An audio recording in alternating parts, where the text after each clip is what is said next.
ಮಂಡ್ಯದಲ್ಲಿ ಜೋರಾಯಿತು ಲೋಕಸಭಾ ಚುನಾವಣೆಯ ಕಾವು. ಕುಮಾರಸ್ವಾಮಿ ಹೊರಗನವರು ಅನ್ನೋ ಅಸ್ತ್ರವನ್ನ ಕಾಂಗ್ರೆಸ್ ಬಿಟ್ಟಿದ್ದು, ಕಾಂಗ್ರೆಸ್ ಅಸ್ತ್ರಕ್ಕೆ ದೋಸ್ತಿ ಪಡೆಯಿಂದ ಸೆಂಟ್ರಲ್ ಮಿನಿಸ್ಟರ್ ಅಸ್ತ್ರ ಪ್ರಯೋಗವಾಗಿದೆ. ಕುಮಾರಸ್ವಾಮಿ ಗೆಲುವಿಗೆ ಕೇಂದ್ರ ಸಚಿವ ಸ್ಥಾನದ ಅಸ್ತ್ರವನ್ನ ಮೈತ್ರಿ ಪಡೆ ಪ್ರಯೋಗ ಮಾಡಿದೆ. ಎಚ್ಡಿಕೆ ಗೆಲ್ಲಿಸಿದ್ರೆ ಕೇಂದ್ರ ಕೃಷಿ ಸಚಿವರಾಗ್ತಾರೆ ಅಂತಲೇ ಕ್ಷೇತ್ರದಲ್ಲಿ ಪ್ರಚಾರವನ್ನ ನಡೆಸಲಾಗ್ತಾ ಇದೆ. ಭಾವನಾತ್ಮಕವಾಗಿ ಮತ ಸೆಳೆಯೋದಕ್ಕೆ ದೋಸ್ತಿಗಳ ಮೆಗಾ ಪ್ಲಾನ್ ಇದೆ. ಮುಂದಿನ ಮೋದಿ ಸಂಪುಟದಲ್ಲಿ ಎಚ್ಡಿಕೆ ಸೆಂಟ್ರಲ್ ಮಿನಿಸ್ಟರ್, ಕುಮಾರಸ್ವಾಮಿ ಸಂಸದರಾದ್ರೆ ಸಚಿವರಾಗ್ತಾರೆ. ಕುಮಾರಸ್ವಾಮಿಗೆ ಮತ ಹಾಕಿ ಅಂತ ಸಂಸದ ಪ್ರತಾಪ್ ಸಿಂಹ ಹೇಳಿಕೆ ಕೊಟ್ಟಿದ್ದಾರೆ. ಮಂಡ್ಯದಲ್ಲಿ ಈಗ ಲೋಕಸಭೆ ಚುನಾವಣೆಯ ಕಾವು ಜೋರಾಗಿದೆ. ಕುಮಾರಸ್ವಾಮಿ ಹೊರಗ್ನವರು ಅನ್ನೋ ಅಸ್ತ್ರವನ್ನ ಕಾಂಗ್ರೆಸ್ ಪ್ರಯೋಗ ಮಾಡಿತ್ತು. ಅದಕ್ಕೆ ಪ್ರತ್ಯಸ್ತ್ರವಾಗಿ ದೋಸ್ತಿ ಪಡೆ ಈಗ ಸೆಂಟ್ರಲ್ ಮಿನಿಸ್ಟರ್ ಅಸ್ತ್ರವನ್ನ ಪ್ರಯೋಗ ಮಾಡಿದೆ.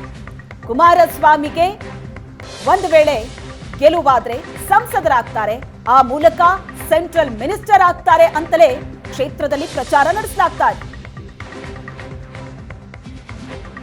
ಈ ಸಾರಿ ಮಂಡ್ಯ ಕ್ಷೇತ್ರದಲ್ಲಿ ಕುಮಾರಣ್ಣ ಗೆದ್ದು ಕೇಂದ್ರದಲ್ಲಿ ಒಳ್ಳೆಯ ಖಾತೆಯನ್ನು ಪಡೆದು ಸಚಿವರಾಗ್ತಾರೆ ಅನ್ನೋ ವಿಶ್ವಾಸ ನಮಗಿದೆ. ರಾಜ್ಯಕ್ಕೆ ಹಲವಾರು ವಿಚಾರಗಳಲ್ಲಿ ಕೇಂದ್ರದಿಂದ ಸ್ಪಂದನೆಯನ್ನು ಅವ್ರ ಮುಖಾಂತರವಾಗಿ ನಮಗೆ ಸಿಗುತ್ತೆ ಅನ್ನೋ ವಿಶ್ವಾಸವೂ ಇದೆ. ಮಂಡ್ಯದ ಜನನೂ ಕೂಡ ಉತ್ಸುಕರಾಗಿದ್ದಾರೆ. ಯಾಕೆಂತಂದರೆ ಅಂಬರೀಷಣ್ಣ ನಂತರ ಒಂದು ಕೇಂದ್ರ ಸಚಿವ ಸ್ಥಾನ ಮಂಡ್ಯಕ್ಕೆ ಸಿಕ್ಕಿಲ್ಲ. ಈ ಸರಿ ನಿಶ್ಚಿತವಾಗಿ ಸಿಗುತ್ತೆ. ಪಕ್ಷದ ಸಾಲಿನಲ್ಲಿ ಕೂತ್ಕೊಂಡು ಒಬ್ಬ ಸಚಿವರನ್ನ ಕೊಡುವಂಥದ್ದು ಮಂಡ್ಯಕ್ಕೆ ಮತ್ತು ಕರ್ನಾಟಕಕ್ಕೆ ಒಳಿತು ಅನ್ನೋ ಭಾವನೆ ಮಂಡ್ಯದ ಜನಕ್ಕೆ ಇದೆ. ನಿಶ್ಚಿತವಾಗಿಯೂ ಕುಮಾರಣ್ಣನ ಕೈ ಹಿಡಿತಾರೆ ಅನ್ನೋ ವಿಶ್ವಾಸ ನಮಗಿದೆ. ವಿಧಾನಸಭೆ ಚುನಾವಣೆಯಲ್ಲಿ ಸಿಎಂ, ಈಗ ಸೆಂಟ್ರಲ್ ಮಿನಿಸ್ಟರ್.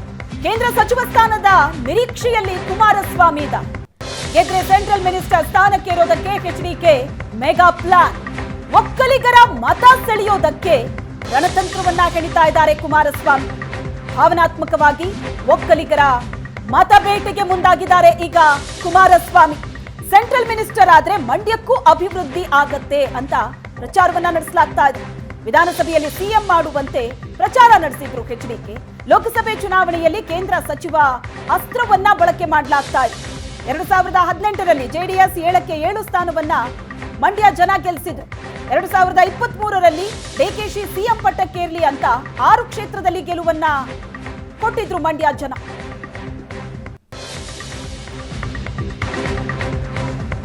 ಇನ್ನು ಮೈಸೂರು ಲೋಕಸಭಾ ಕ್ಷೇತ್ರದಲ್ಲಿ ಒಕ್ಕಲಿಗ ಫೈಟ್ ಬಹಳ ಜೋರಾಗಿದೆ. ಕಾಂಗ್ರೆಸ್ ಜೆಡಿಎಸ್ ನಡುವೆ ಒಕ್ಕಲಿಗ ರಾಜಕಾರಣ ತೀವ್ರಗೊಂಡಿದೆ. ಮೈಸೂರು ಗೆಲುವಿಗಾಗಿ ಸಿಎಂ ಸಿದ್ದರಾಮಯ್ಯ ರಣತಂತ್ರ ಹೆಣಿತಾ ಇದ್ದಾರೆ. ಯಾಕಂದ್ರೆ ಅವರ ತವರು ಜಿಲ್ಲೆ, ಹಾಗಾಗಿ ಮೈಸೂರನ್ನ ಗೆಲ್ಲಲೇಬೇಕು ಅಂತ ಪಣ ತೊಟ್ಟಿದ್ದಾರೆ. ಕಾಂಗ್ರೆಸ್ ಅಭ್ಯರ್ಥಿ ಎಂ ಲಕ್ಷ್ಮಣ್ ಪರವಾಗಿ ಒಕ್ಕಲಿಗ ಅಸ್ತ್ರವನ್ನ ಹೂಡಿದ್ದಾರೆ ಸಿಎಂ. ಸಿದ್ದು ಒಕ್ಕಲಿಗ ಅಸ್ತ್ರಕ್ಕೆ ಎಚ್ಡಿಕೆ ಪ್ರತಾಪ್ ಸಿಂಹ ಪ್ರತ್ಯಸ್ತ್ರ ಪ್ರಯೋಗ ಮಾಡಿದ್ದಾರೆ. ಒಕ್ಕಲಿಗ ಅಭ್ಯರ್ಥಿ ಮಾತಿಗೆ ಎಚ್ಡಿಕೆ ಪ್ರತಾಪ್ ಸಿಂಹ ಟಾಂಗ್ ಕೊಟ್ಟಿದ್ದಾರೆ. ಒಕ್ಕಲಿಗರ ಮೇಲಿನ ಪ್ರೀತಿ ಈಗ ಉಕ್ತಾ ಇದೆಯಾ ಅಂತ ಟೀಕೆ ಮಾಡಿದ್ದಾರೆ. ಸೋಲೋ ಅಭ್ಯರ್ಥಿಗೆ ಟಿಕೆಟ್ ಕೊಟ್ಟಿದ್ದಾರೆ ಅಂತ ನಾಯಕರು ಕಾಲೆಳೆದಿದ್ದಾರೆ.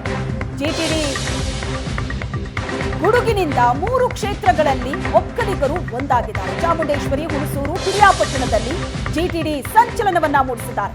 ಚಾಮುಂಡೇಶ್ವರಿ ಸೋಲಿನ ವಿಚಾರವನ್ನೇ ಕಾಂಗ್ರೆಸ್ ಅಸ್ತ್ರವನ್ನಾಗಿ ಮಾಡಿಕೊಂಡಿದೆ.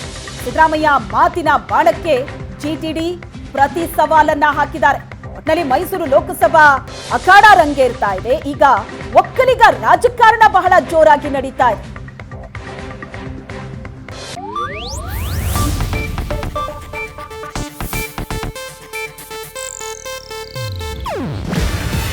ಇದು ಏಷ್ಯಾನೆಟ್ ನ್ಯೂಸ್ ನೆಟ್ವರ್ಕ್ ಪ್ರಸ್ತುತಿ. ನೀವು ನೋಡ್ತಿದ್ದೀರಾ ಏಷ್ಯಾನೆಟ್ ಸುವರ್ಣ ನ್ಯೂಸ್.